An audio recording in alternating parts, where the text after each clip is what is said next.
Bismillahirrahmanirrahim. Kita lanjutkan dengan hasil kali skalar.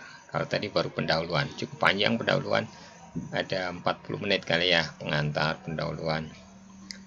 Tapi nggak apa-apa, semoga kita paham apa yang kita bahas.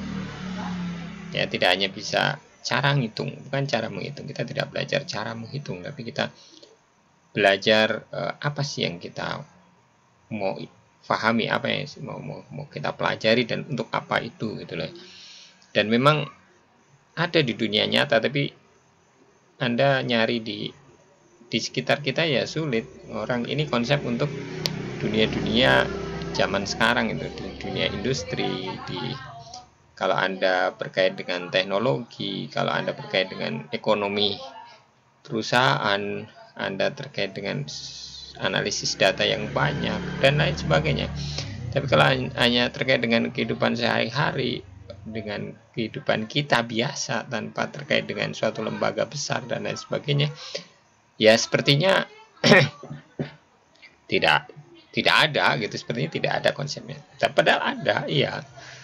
Ya, cukup ya. Hasil kali dalam perhitungan sangat simpel.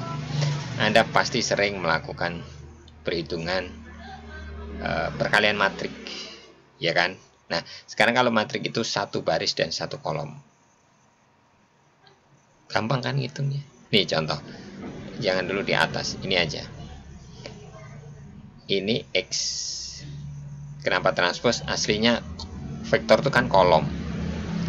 Ini vektor Y, ya. Nah, hasil kali dalam itu X transpose Y.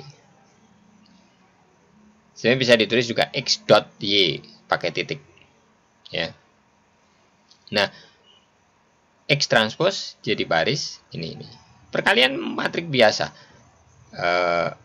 Kolom pertama kali baris pertama, kolom kedua kali baris kedua, ditambah kolom ketiga kali baris ketiga ini. Set. Jadinya apa? Skalar. Iya, rumusnya ini. Ini rumusnya. Oke. Itu hasil kali skalar.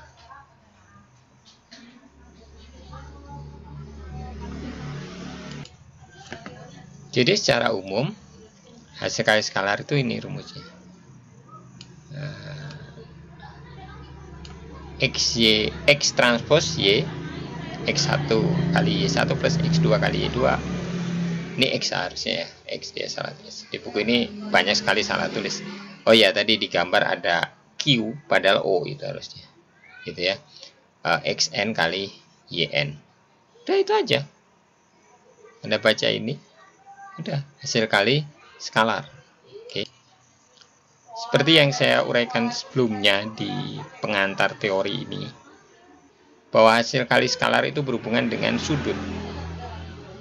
Nah, penjelasan itu ada di sini. Pertama dijelaskan bahwa apa jarak itu ya. Jarak antar vektor itu adalah akar dari kuadrat jumlah elemen vektor. Itu yang tadi saya sebut sebagai Euclidean distance. Jika dia R3 maka elemennya 3, jika R4 elemennya 4 dan seterusnya. Gitu. Nah, kita lihat teoremanya. Kita lihat punya gambar ini misalnya. Nah, jika X, Y adalah dua vektor tak nol di dalam ruang R2 atau R3 dan theta itu sudut di antara keduanya. Ini misalnya dalam gambar R2 ya. Ini X, ini vektor Y, ya kan? Ini Y min X. Oke. Berarti X1, X2, ini Y1, Y2. Ini ada sudut theta. Maka X transpose Y itu sama dengan norm X kali norm Y kali cos theta. Nah, ini hubungan cos theta. Cos theta itu adalah ini tetanya. Sehingga nanti nilainya adalah nilai cos theta itu. Sehingga kita akan dapatkan gitu loh. Kita lihat nanti uraiannya di pembuktian ini. Saya nggak baca secara rinci. Kita lihat bahwa ini adalah suatu segitiga. dan Anda akan pahami persamaan segitiga gitu ya. Di sini ada x min y nom kuadrat, x nom kuadrat, y nom kuadrat min 2x nom kali y nom kali cos theta. Sehingga x nom y nom cos theta kita balik setengah kali x kuadrat nom y nom kuadrat min y min x nom kuadrat. Ini kalau kita uraikan nom seperti uraian sebelumnya seperti ini. Nah, kita dapatkan x1 y1 plus x2 y2. x1 y1 plus x2 y2 itu apa artinya? Perkalian skalar, hasil kali skalar x transpos y. Oke, bisa diikuti. Ya, jika xy 2 vektor tak 0 dan tidak ada arah yang kita sebutkan, maka kita bentuk dengan vektor satuan. Satuan itu vektor dibagi dengan nomnya, dibagi dengan panjangnya. Maka kita menemukan vektor satuan u dan v misalnya. Ya. Nah, maka sudut cos theta tadi kan saya bilang kalau dia akan kita jadikan satuan maka nilainya antara 0 dan 1. Cos theta sama dengan x transpos y per x nom y nom.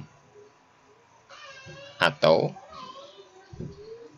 u transpos, berarti ini x dalam posisi sudah dijadikan vektor satuan dan v sudah dijadikan posisi dalam vektor y dalam vektor satuan. Ini cos theta. Jadi ketika kita jadikan dia vektor satuan, maka hasil kali dalam adalah sudut dari vektor tersebut. Sampai di sini bisa diikuti ya. Apa keterkaitan antara sudut dengan hasil kali skalar? Itu. Dan ya perlu waktu, perlu berulang-ulang untuk kita bisa menerima konsep itu. Tapi sebenarnya konsepnya simple ya. Konsep simple. Nah, ini ada teorema akibat yaitu disebut ketidaksamaan Cauchy-Schwarz. Nah, ini yaitu nom dari x transpos y itu kurang dari sama dengan nom x kali nom y, kurang dari sama dengan, ya bisa jadi nggak mungkin lebih, bisa sama atau bisa kurang. Tuh. Nah, kesamaan ini akan berlaku jika dan jika salah satu dari vektor-vektor tersebut sama dengan 0 atau vektor yang satu adalah kelipatan dari vektor yang satu lagi. Nah, ini buktinya saya skip. Namun silahkan dipahami ya. Kemudian kita lanjutkan dengan definisi. Jika vektor x dan y di R2 atau R3 dikatakan ortogonal jika x transpos y atau hasil kali skalarnya sama dengan 0. Jadi dia dikatakan ortogonal kalau hasil kali skalarnya sama dengan 0. Itu disebut ortogonal. Oke, ortogonalitas berkaitan dengan hasil kali dalam tadi. Hasil kali skalar juga. Begitu. Nah, itu untuk teori hasil kali skalar. Bisa diikuti sampai sini. Oke.